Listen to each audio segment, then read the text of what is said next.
Let's get this out of the way first before I get called a hypocrite. Now, I know I swear occasionally on my videos, but no, every other word that I speak contains an obscenity.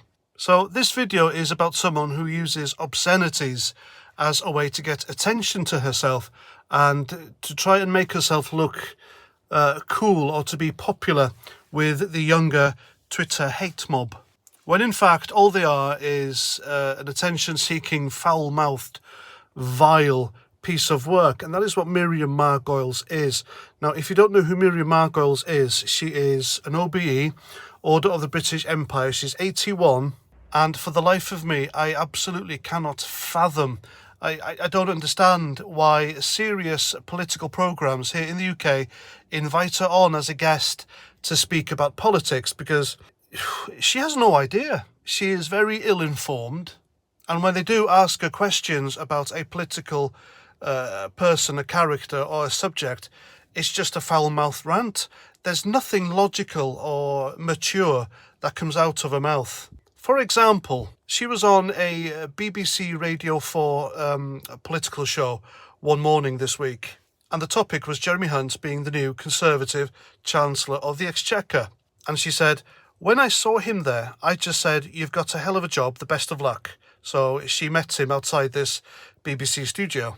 And she goes on, "What I really wanted to say was, fuck you, you bastard, but you can't say that." Now, she's been given a lot of accolade for this by the Twitter hate mob, as they do. If you're a hateful lefty, and if you're a hateful lefty that says the most vile things towards the right person, i.e. someone on the right, conservative, patriotically British, then you're okay with them.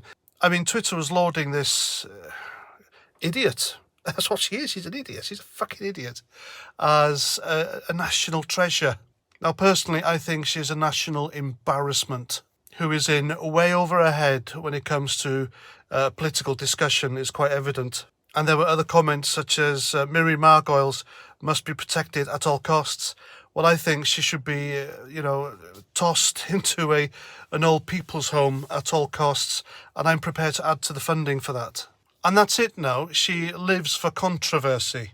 And that's why, more often than not, she is put by producers, they book her onto late-night panel shows such as Graham Norton, where she can swear as much as she likes. And, I don't understand serious political programmes, why they have left-wing biased comedians on to give their political opinions. It's usually claptrap. I mean, look at Eddie Izzard. Now, Eddie Izzard went on Question Time, and he was on there with Nigel Farage, and he ended up just having a shouting match with him, where he was childishly talking over Nigel Farage, and he got told to shut up by an audience member. He was that annoying. And they don't bring anything valuable or insightful or educational to a political table. None of them do. They are there because they hate the Tories, they hate anything British, patriotic, and anything right-wing. And there's nothing wrong with being right-wing, by the way. If you can be left-wing, you can be right-wing. Right-wing does not necessarily mean extremism, like the left will tell you that it is. Now, people call her a legend of stage and screen. Personally, and I'm not saying this because of her political opinions, I think she's quite mediocre. She's got an OBE, Order of the British Empire. She's 81, she should be retired. And she's done everything from little-known adverts to starring in Harry Potter to, believe me or not, doing voiceovers for porn.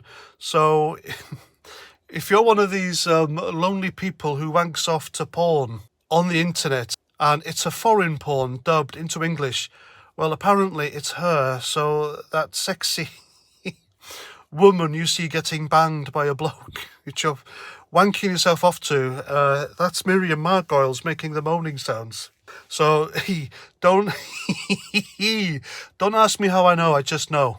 And now she's been reduced to being wheeled out in front of the cameras and on radio shows to swear and be vile and nasty towards people that the Twitter mob don't like, because she knows it brings her attention and accolade and admiration by these hateful people. And also, before you ask, no, it's not her who played Grotbags, the baddie, the witch, in the kiddies CITV, if I remember, TV show in the afternoons, The Pink Windmill with Rod Hull and Emu. That character was played by a far more classy and superior actress. Miriam Margoyles is just a foul-mouthed, dried-up old husk who's hero worshipped by the left, and more often than not, if you're hero worshipped by the left, then you're a wrong un, aren't you? Anyway, that's my video. That's what I think. Let me know what you think in the comments, and until my next video, have a great Sunday, look after yourselves, and Roger Trout.